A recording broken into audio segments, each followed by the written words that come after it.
palabra que llena nuestra vida, esta palabra que fortalece nuestro espíritu, esta palabra que nos guía, que nos corrige, Señor, que nos enseña, que nos instruye. Dios de la gloria, te ruego que hables a todos nuestros corazones en esta tarde, mi Cristo, y que toda gloria sea dada a tu nombre, Señor Jesucristo. Amén y amén. Tome asiento, mi hermano, dando gloria a Dios.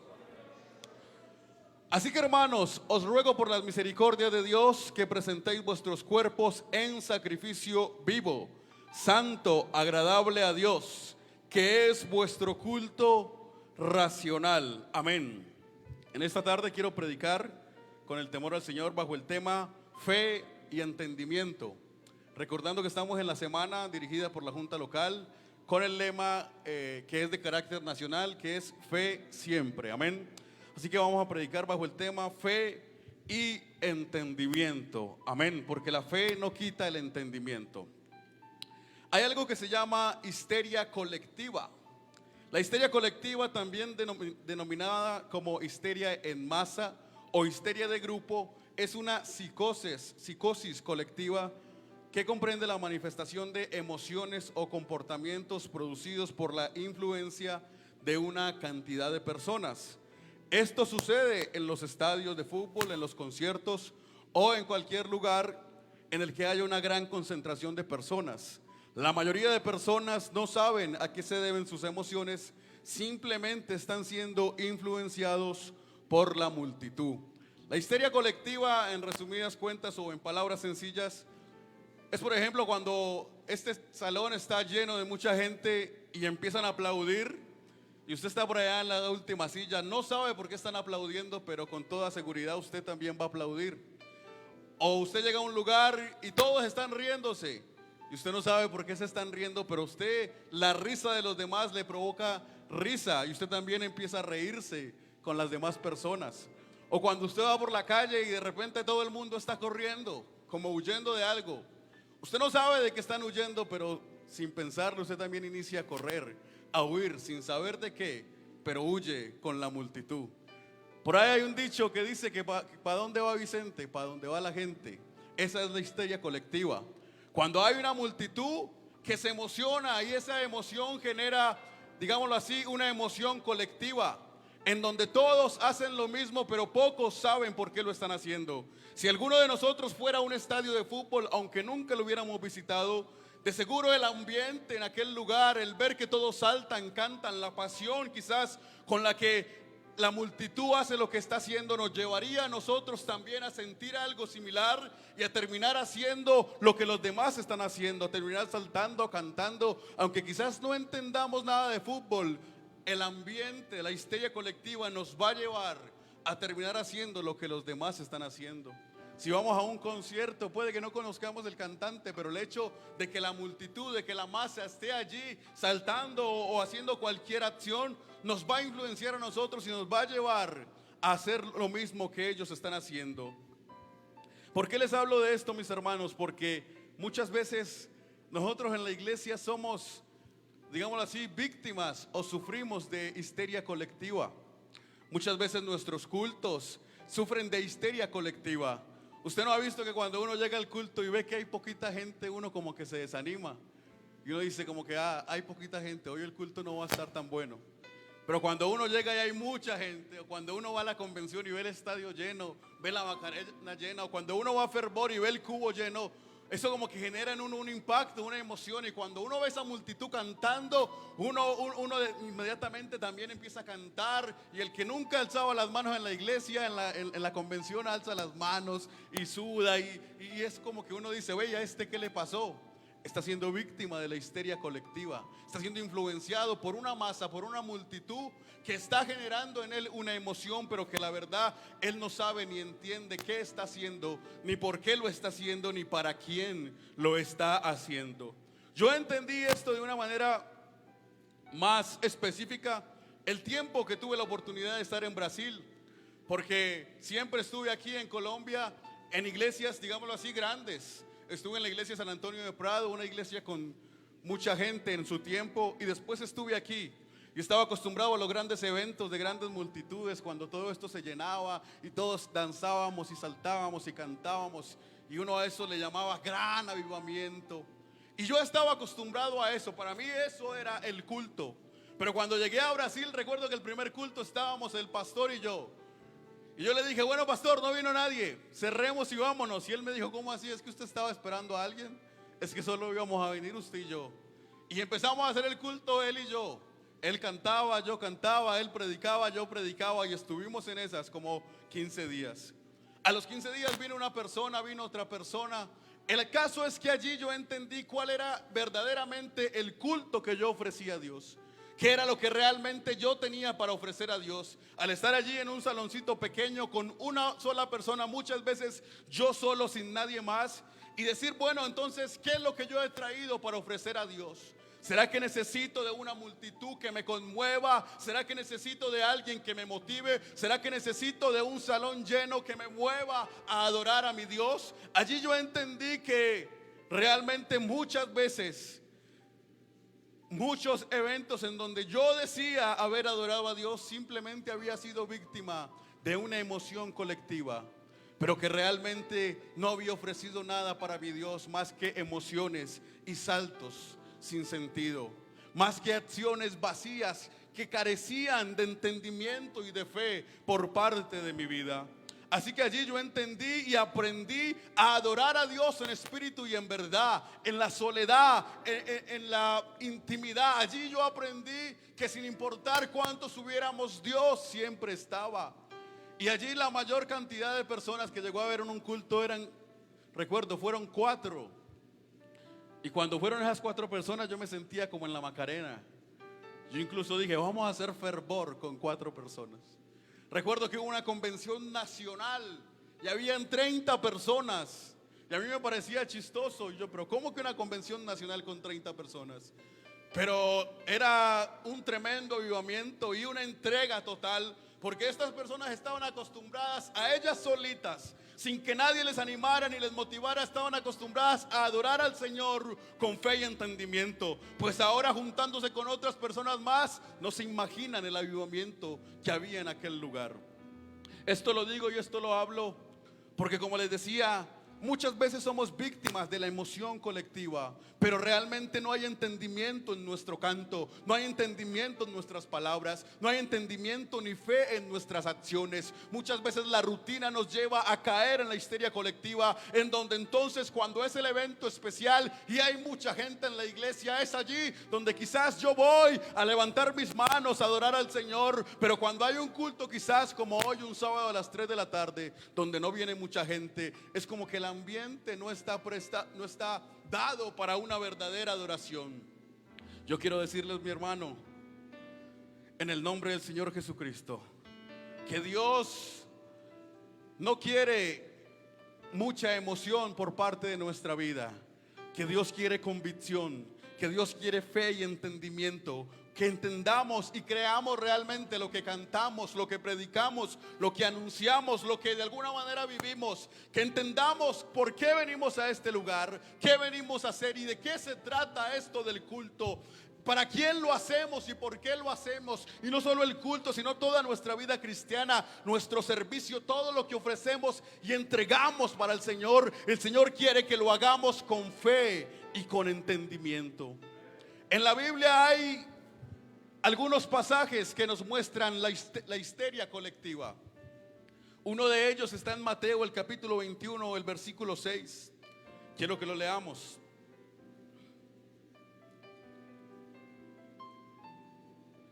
Mateo 21, versículo 6. Dice, y los discípulos fueron e hicieron como Jesús les mandó. Y trajeron el asna y el pollino y pusieron sobre ellos sus mantos, y él se sentó encima. Y la multitud, que era muy numerosa, tendía sus mantos en el camino, y otros cortaban ramas de los árboles y las tendían en el camino. Y la gente que iba delante y la que iba detrás clamaba diciendo, Hosana al Hijo de David, bendito el que viene en el nombre del Señor, Hosana en las alturas. Allí lo que vemos, o lo que nos relata el pasaje en contexto, es la entrada triunfante de Jesús a Jerusalén encima de un pollino. Y vemos que dice, y la multitud, que era muy numerosa, había mucha gente allí. expectante a lo que estaba sucediendo. Había mucha gente allí mirando lo que estaba aconteciendo. Como entraba uno que ellos conocían como un profeta encima de un pollino. Y cuando algunos empezaron a atender sus mantos y a cortar ramas y a tenderlas, y otros se empezó a escuchar que alguno gritaba por allá, Hosana, Hosana, la multitud empezó a contagiarse. Se generó una emoción colectiva y todos terminaron gritando Hosana. Cuando uno lee este pasaje, uno quizás creería, bueno, aceptaron al Señor. El Señor entonces entró y de ahí en adelante todos creyeron al Evangelio, se convirtieron al Evangelio. Si alguien no conoce el contexto de la historia bíblica y solo lee esta parte, creería que Jesús nunca fue crucificado, sino que por el contrario lo pusieron como rey y lo sentaron en el trono. Pero los que conocemos el contexto de la historia bíblica sabemos que fue todo lo contrario. Porque aquella multitud que gritaba Hosana, que gritaba alabanzas, que se rendía ante él, que rendían sus túnicas y que cortaban ramas y las ponían al paso del gran pollino, a la verdad no entendían ni sabían qué estaban haciendo. Realmente no conocían quién era ese que iba encima del pollino. No sabían por qué lo estaban haciendo. Simplemente estaban allí porque otros estaban. Había una multitud y donde hay gente, pues viene más gente. Y cuando uno grita Hosana, otro empieza a gritar y otro empieza a gritar. Y se generó una gran histeria colectiva. Se generó una emoción colectiva. Pero el Señor sabía que ahí no había nada. El Señor sabía que ahí no había verdadero arrepentimiento ni entrega. El Señor sabía que lo único que había ahí era bulla. Él lo había dicho antes, este pueblo me honra, de labios me honra, pero su corazón está lejos de mí. No entienden lo que están haciendo, no entienden por qué lo están haciendo, no saben siquiera quién soy yo realmente. Y esto lo digo porque cuando vamos unos capítulos más adelante, allí al capítulo 27, el versículo 17, vemos nuevamente Jesús y una multitud allí delante de él. Pero esta vez no gritan Hosana. Esta vez no gritan bendito el que viene en el nombre del Señor. Esta vez no alaban. Esta vez están allí para juzgarlo. Porque dice, reunidos pues ellos, les dijo Pilato, ¿a quién queréis que os suelte? ¿A Barrabás o a Jesús llamado el Cristo? Porque sabía que por envidia le habían entregado. Y estando él sentado en el tribunal, su mujer le mandó decir, no tengas nada que ver con ese justo, porque hoy he padecido mucho en sueños por causa de él. Pero los principales sacerdotes y los ancianos persuadieron a la multitud que pidiese a Barrabás y que Jesús fuese muerto. Y respondiendo el gobernador les dijo, ¿a cuál de los dos queréis que os suelte? Y ellos dijeron, a Barrabás. Pilato les dijo, ¿qué pues haré de Jesús llamado el Cristo? Todos le dijeron, sea crucificado.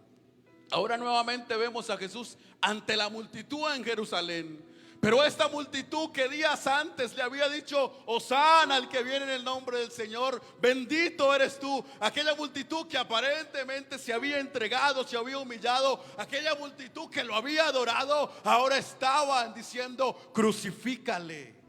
Ahora estaban siendo persuadidos por los sacerdotes y diciendo queremos a Barrabás. Porque la multitud es fácil de persuadir, la multitud es fácil de manejar. Pero el Señor no quiere que nosotros tengamos una adoración persuadida por alguien más o motivada por alguien más. El Señor no quiere que nosotros tengamos una adoración por motivaciones, sino una adoración con verdaderas razones. Y yo no sé si alguien en esta tarde tiene razones verdaderas para rendir una adoración al Señor. ¿Cierto que sí? El Señor no quiere un pueblo motivado. El Señor quiere un pueblo que entienda lo que está haciendo. Porque la multitud que le alabó después le condenó. La multitud que dijo Hosana después dijo crucifícale. Y ahí es donde decimos, ¿cómo puede ser que el joven que saltaba, que brincaba, que se gozaba, tiempo después está en la cantina, tiempo después se apartó? ¿Cómo puede ser que el que predicaba tiempo después está en el mundo? ¿Cómo puede ser si yo lo vi danzando, yo lo vi hablando en lenguas, yo lo vi saltando? Lo que pasa es que a veces nos convertimos en una multitud llena de emociones, pero sin entendimiento. Y las emociones pasan, las emociones se van.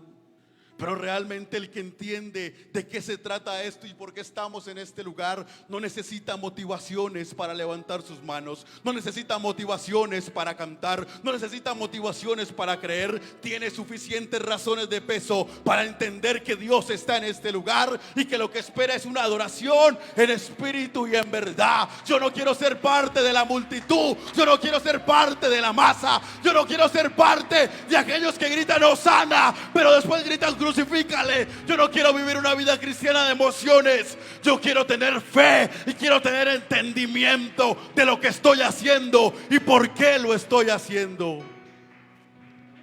¿Y por qué lo estoy haciendo?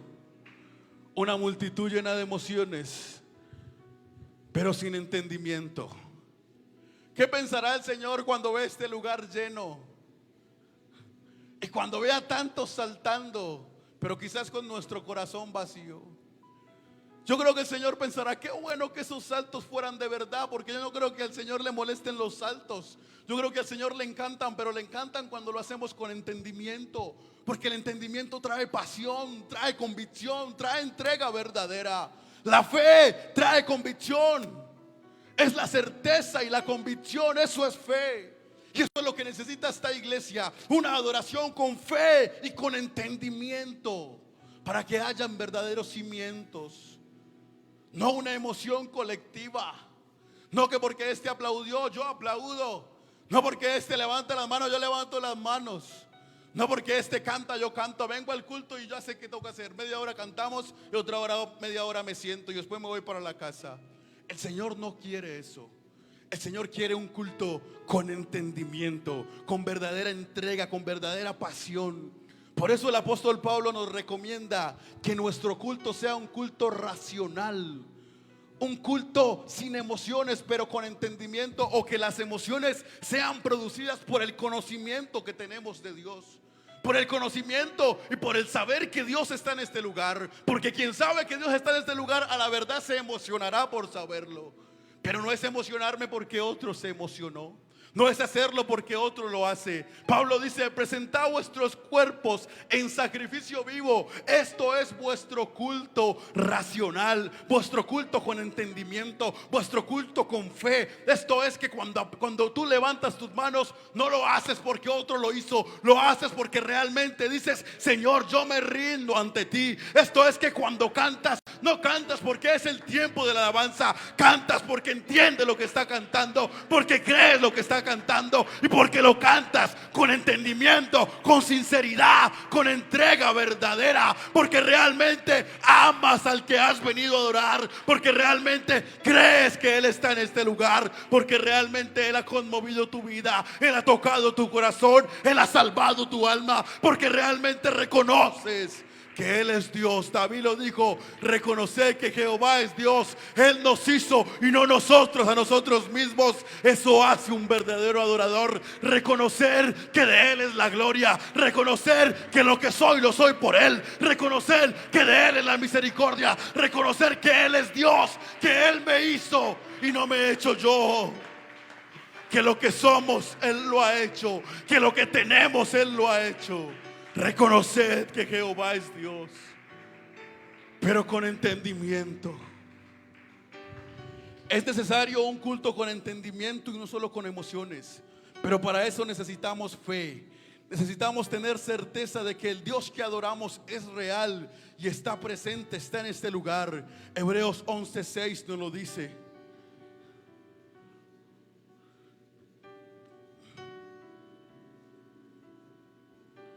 Hebreos 11, el capítulo 6 dice: pero sin fe es imposible agradar a Dios, porque es necesario que el que se acerca a Dios crea que le hay y que es galardonador de los que le buscan.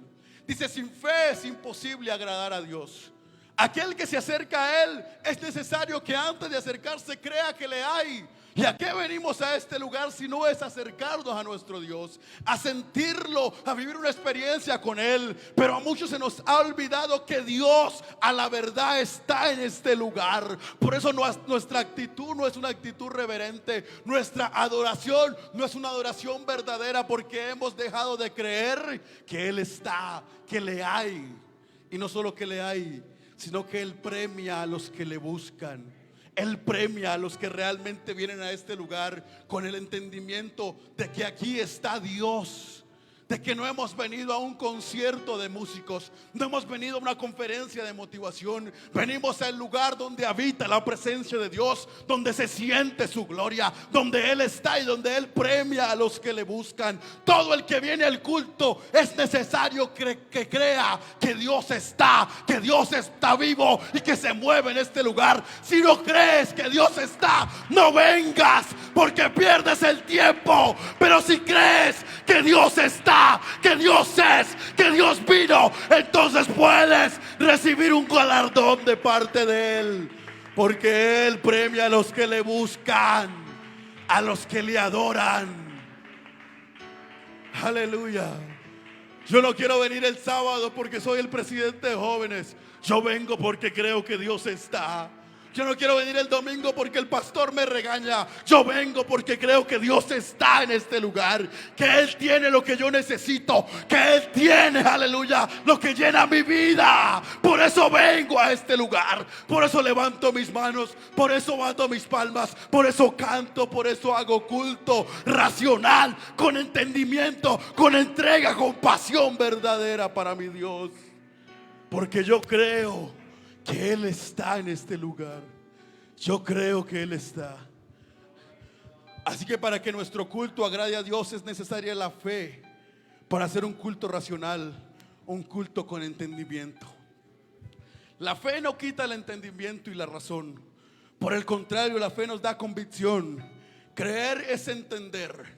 Y cuando alguien entiende, aleluya, de qué se trata el culto, no hace nada por emoción colectiva. Por el contrario, hace todo por convicción única y personal. Aleluya. ¿Sabe? El Evangelio según San Juan, el capítulo 4, el versículo 23, dice que Dios busca. ¿Qué busca Dios? San Juan capítulo 4, versículo 23. Mas la hora viene y ahora es cuando los verdaderos adoradores adorarán al Padre en espíritu y en verdad. Porque también el Padre tales adoradores busca que le adoren. El que adora en espíritu y en verdad es porque cree y entiende que Dios es espíritu y que la única manera de contactarme, comunicarme con Él es en espíritu y es en verdad. No por medio de mis emociones o mis gestos corporales. No por saltar o levantar las manos, entonces Dios se agrada más de mí. No por tener más emociones ofrezco una mejor adoración. La verdadera adoración es cuando entiendo qué es Dios, quién es y que está en este lugar. Y por eso mi espíritu, aleluya, se conecta con el de Él y empiezo a sentir lo que es, aleluya, lo que es la gloria de Dios. Pero el Señor busca. ¿Y por qué busca? Busca porque hay pocos. Busca porque la multitud es mucha, aleluya. Pero aquellos que realmente saben quién es Él y entienden qué quiere Él son pocos. Porque muchos le dijeron Hosana, pero después esos mismos le dijeron crucifícale. Porque muchos saltamos y brincamos, pero después le negamos. Porque muchos nos emocionamos, pero después no salimos con nada. Porque muchos decimos mi vida pondré por ti, pero después no vengo al culto, no madrugo, no hago nada para mostrar que realmente, aleluya, yo le conozco y entiendo quién es Él. Porque nuestra vida quizás está llena de palabras, pero carece de acciones. Porque nos hemos vuelto la generación del altar y las redes sociales, pero nos falta intimidad. Nos falta creer, volver a creer, tener un avivamiento de fe, de volver a tener la convicción de quién es Dios. Porque cuando entiendo quién es Dios, nada de lo que yo haga para Él será por carga o por emoción colectiva. Todo será por una convicción única y verdadera. Lo que Dios busca en nosotros es una entrega con convicción de que todo lo que hagamos por Él, para Él, lo hagamos con convicción, con fe, con entendimiento. A Dios no le hacen falta los servidores, no le hacen falta los predicadores. Él puede levantar un predicador de cualquiera y puede levantar un servidor de cualquiera. Él puede hacerlo. Dios busca gente que le adore de verdad, gente que viva para Él de verdad, Gente que si se dice servidor, si nos decimos servidores, realmente somos siervos. Y el siervo, aleluya, delante de su Señor no se queja. El siervo no hace lo que quiera. El siervo no va donde quiera. El siervo hace lo que su Señor le manda. Gente que si realmente nos decimos adoradores, adoremos de verdad.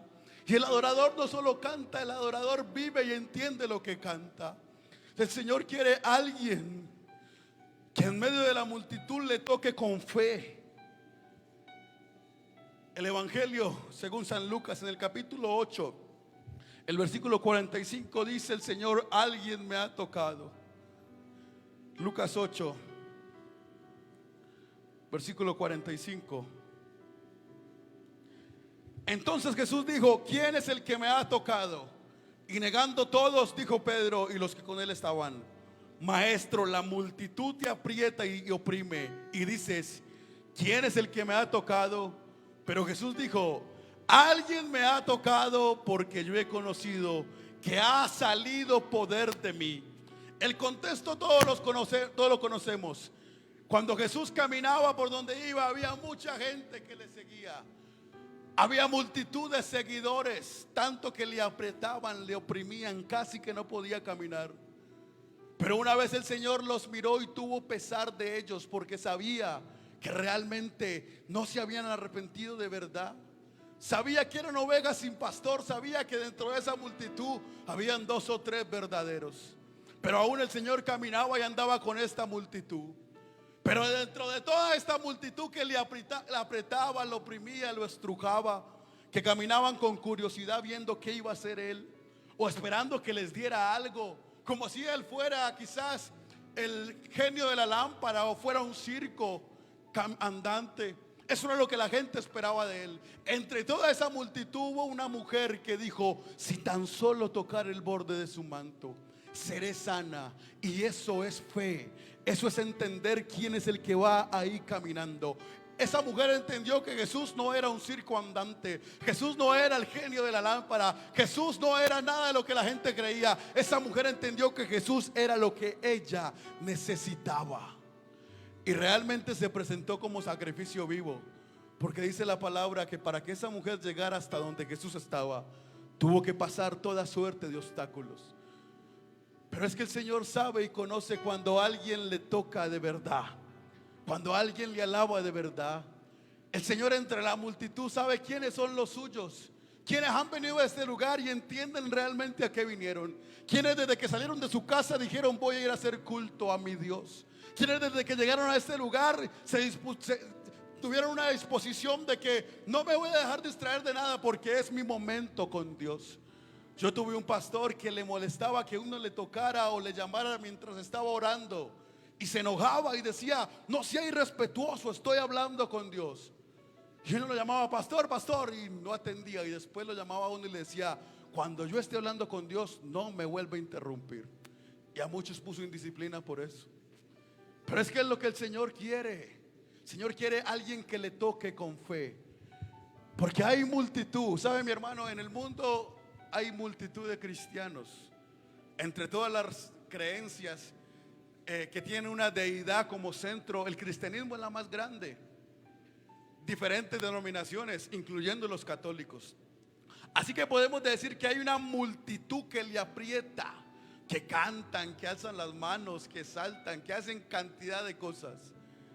Pero yo no quiero ser de esa multitud, ni de las demás denominaciones, ni aún dentro de la iglesia pentecostal. Quiero ser de la multitud. Yo quiero y anhelo ser esa mujer, aleluya, que con un sacrificio vivo le tocó con fe. Tanto así que entre todos los estrujones él sintió que alguien le había tocado. Yo no quiero, aleluya, ser de la multitud que le oprime. Yo quiero ser de los que le tocan, de los que hacen que su corazón vibre, de los que hacen que poder salga de él. Porque cuando alguien adora con entendimiento y con fe, lo que hace es movilizar el poder de Dios a su favor. Jesús dijo: yo he sentido sentido que poder salió de mí, porque alguien no vino a ver yo que podía darle, no vino a ver yo qué era, no vino por curiosidad, vino con fe, con entendimiento y me tocó. Señor, pero muchos te tocan, sí, pero alguien me ha tocado diferente. Señor, mira esa multitud que te alaba así, pero allá hay uno que me alaba en espíritu y en verdad. Señor, mira esa multitud que ora, pero hay muchos que solo hablan, hay otros que realmente están hablando conmigo. Señor, mira esa multitud que se dicen cristianos, sí, pero hay uno, hay dos, hay tres que realmente viven para mí. El Señor busca entre toda esta multitud alguien que le alabe, alguien que le toque con fe, con entendimiento. El Señor dijo: a alguien me ha tocado. Y a Pedro le pareció una locura. Pues Señor, entre tanta gente cualquiera te tocó, pero no, cualquiera no toca al Señor y hace que poder salga de él. Cualquiera no toca al Señor y hace que Él se detenga. Cualquiera no toca al Señor y hace que Él se voltee a ver quién es y qué necesita. No, los que logran eso son los que tienen una verdadera humillación, verdadera entrega. El Señor lo dijo: un corazón contrito y humillado no despreciará el Señor. ¿Sabe usted, mi hermano, quién hace que el Señor se detenga y se voltee a mirar qué necesita? Aquellos que con fe y entendimiento le adoran. ¿Sabe usted quién hace que poder salga del Señor? ¿Quién hace que fluyan las sanidades, los milagros, la prosperidad? Aquellos que tienen una actitud reverente, una actitud de entrega, una actitud de fe, una actitud de entendimiento. No seamos de la multitud, no seamos parte de una emoción colectiva. Seamos de aquellos adoradores verdaderos que entienden lo que están haciendo y para quién lo están haciendo. Marcos, el capítulo 14, el versículo 3 al 5 nos relata una gran historia de una mujer que entendió lo que estaba haciendo y para quién lo estaba haciendo. El contexto es que Jesús estaba en Betania, en casa de Simón el leproso. Estaba sentado a la mesa, y mientras estaba sentado a la mesa, muy seguramente con toda la multitud que le seguía y que estaban ahí los curiosos mirando a ver qué iba a hacer. Mientras él estaba ahí, dice la palabra que vino una mujer con un vaso de alabastro de nardo puro, y sin mediar palabras, sin decir nada, vino y lo derramó a los pies de Jesús. Y dice que mientras lo derramó a los pies de Jesús, con sus cabellos limpiaba y sobaba los pies de Jesús. Esto maravilló al Señor. Como decimos por ahí, se echó al bolsillo del Señor, se lo ganó. Ella sí sabía qué tenía que hacer. Los otros estaban ahí mirando a ver qué Jesús les iba a dar, y esta vino y entregó todo lo que tenía. Inmediatamente entre la multitud, ¿quién captó la atención de Jesús? Esa mujer. Sin decirle nada, ella vino y se derramó, entregó todo lo que tenía. Y esto puede ser tipo de una verdadera adoración, de un olor fragante delante del Señor. Porque ¿quién entre nosotros captará la atención del Señor en esta tarde si no es aquel que ha traído una adoración verdadera con un olor fragante que le guste, que le encante a Él? Así que la multitud que había ahí, los que habían, se enojaron con ella. ¿Por qué has hecho esto? Y el Señor le dice: pero ustedes ni siquiera me dieron con qué limpiarme los pies cuando llegué, pero esta mujer los está limpiando con sus cabellos. Es que hay quienes ni siquiera perciben que Jesús está en este lugar. Hay quienes ni siquiera perciben, siquiera por duda o sospecha, que Dios está en este lugar. Pero hay quienes que desde que llegan, sin mediar palabras, se derraman delante de Él y entregan todo lo que son y lo que tienen, no lo que les sobra o lo que les queda, porque lo que esta mujer entregó era algo muy valioso, y me atrevo a decir que lo más valioso que ella tenía.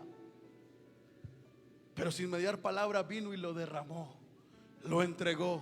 ¿Sabe por qué? Porque entre todos los que habían, esta mujer verdaderamente sabía quién era ese hombre que estaba sentado en esa mesa. Y por eso para ella era más importante él que lo que tenía en sus manos. Por eso aquel que entiende realmente quién es Dios y quién es el que está en este lugar, no le cuesta entregar nada de lo que Dios quizás le pida. No le cuesta entregar una verdadera adoración. No le cuesta hacer ningún sacrificio. No le cuesta hacer nada de lo que el Señor quiere que hagamos. No le cuesta tener un momento de oración, no le cuesta venir al ayuno, no le cuesta madrugar, no le cuesta trasnochar, no le cuesta porque sabe que Él es más grande que lo que yo pueda entregarle. Por eso el Señor busca gente que le entregue todo lo que tiene, todo lo que es, y no solo lo que le sobra. Muchos vivimos una vida cristiana con tiempo sobrante. Después de trabajar, estudiar, tener mi vida social y familiar, entonces vivo mi vida cristiana. Porque somos la generación de las excusas, y quizás excusas válidas. Pero por eso dijo Pablo: presentó vuestro cuerpo en sacrificio vivo. Y el sacrificio nunca es agradable, el sacrificio nunca es fácil, por eso se llama sacrificio. Pero somos la generación de las excusas a la hora de buscar a Dios. Lo digo por mí mismo. Desde cuando estaba más joven y entré a la universidad, tenía que trabajar, estudiar y además casi que ser el papá de mis hermanos. Y el pastor me pedía que estuviera en los cultos, en las campañas evangelísticas, en los ayunos, y yo le decía: pastor, no me da el tiempo. Y el pastor me decía: ¿cuántas horas tiene el día? Y yo: 24. ¿Cuántas horas trabaja? Yo: 8. ¿Cuántas estudia? 4. Ahí van 12. ¿Cuántas duerme? 6. Ahí van 18. ¿Qué hace con las otras 6? ¿No tiene entre esas 6 una hora para dedicarle al Señor? ¿No tiene entre esas 6 un momento para arrodillarse y decirle: Señor, gracias, yo te alabo, yo te honro, yo te bendigo? Y me dijo: si usted no tiene eso, entonces no se llame cristiano. Porque aquel que ha conocido a Dios no le pesa dedicarle tiempo a Dios. Por el contrario, no ve la hora de poder apartar todo lo que tiene que hacer y sacar un espacio para hablar con Él. Y eso es lo que el Señor busca. Una generación que deje las excusas, dejemos las excusas y tengamos una entrega verdadera con fe y entendimiento. Quiero que estemos en nuestros pies en esta tarde, mi hermano. Y para terminar, Hebreos 11, el capítulo 4. Fe y entendimiento es lo que el Señor quiere de nosotros. Hebreos 11,